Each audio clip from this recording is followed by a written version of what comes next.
in our research. If you're the Baltimore Ravens, what are you thinking about that? Well, if I'm Ray Lewis, I am thinking, man, I wish it was 2000 again, and I was 25 again, and I had Tony Siragusa in front of me protecting me, and I had Trent Dilfer back at quarterback. Because, by the way, Trent Dilfer's playing pretty well in San Francisco right now, but I think this should be a 20-point game because, except for Ed Reed, I think that Baltimore defense is playing a little more on reputation than results. We keep waiting for it, and it doesn't show because I look, and they're ranked 17th in points allowed this year. That's not very good. Well, the Patriots and Tom Brady will go undefeated this year. But what is Ray Lewis thinking? I'm going to tell you what he's thinking. He's thinking of a new rally speech.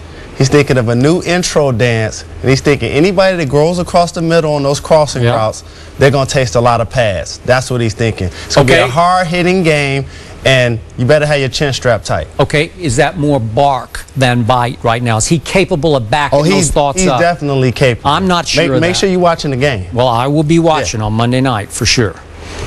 All right, BCS title game. It's the $64,000 question right now. I mean, assuming that Missouri takes care of their business and West Virginia takes care of theirs, it's easy. But give me the BCS matchup. Who plays in the finals? Well, taking care of business. I think it's what the world doesn't want to see. I think it's going to be Missouri and West Virginia, and it's going to feel a little like a Peach Bowl to a lot of people, don't you think? Right? Because I don't know, Jalen, but I am stunned that Oklahoma is favored by 3 points on a neutral field.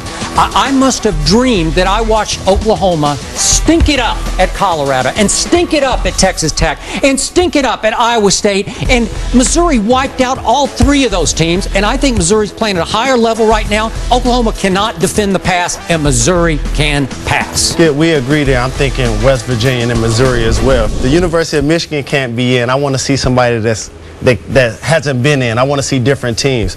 So you just don't want to see Ohio State in? Oh, of course not. Of course, that's one of the reasons as well. Is that a Michigan thing? We're not talking about Pat White, or we're not talking about Steve Slaton for Heisman, but they're the best 1-2 combination. Yeah, I'll buy that. In the nation. Yeah, 1-2. I'll agree. And when you talk about Missouri, not only are they a great team and they rank #1 in the country, but they're playing with heavy hearts. And I like the fact that they're going out, they're keeping Aaron O'Neal's name alive, they're keeping number 25 alive, and because of that, I think that's going to put them over the top. Okay, and because they don't have a 1-2 punch, Chase Daniel is playing for the Heisman Trophy right now, and I think he's going to win it Saturday night. Who would win between Missouri and West Virginia if we get that matchup? Who would you like in that? I might like West Virginia in that game. Yeah. I think their defense has gotten a little better by the game, and those two guys are serious business. Yeah, they're very serious. Yeah. They're very serious. I would love to see the game. If I was betting, I'd probably have to take Missouri, though. Just more of a complete team, better passing down the field. But I can't wait to see those two gentlemen, Slaton and White, in the NFL. They're going to be amazing. All right, before we go, I gave you a chance, and you didn't bring it up, so I will. T.O. and the popcorn?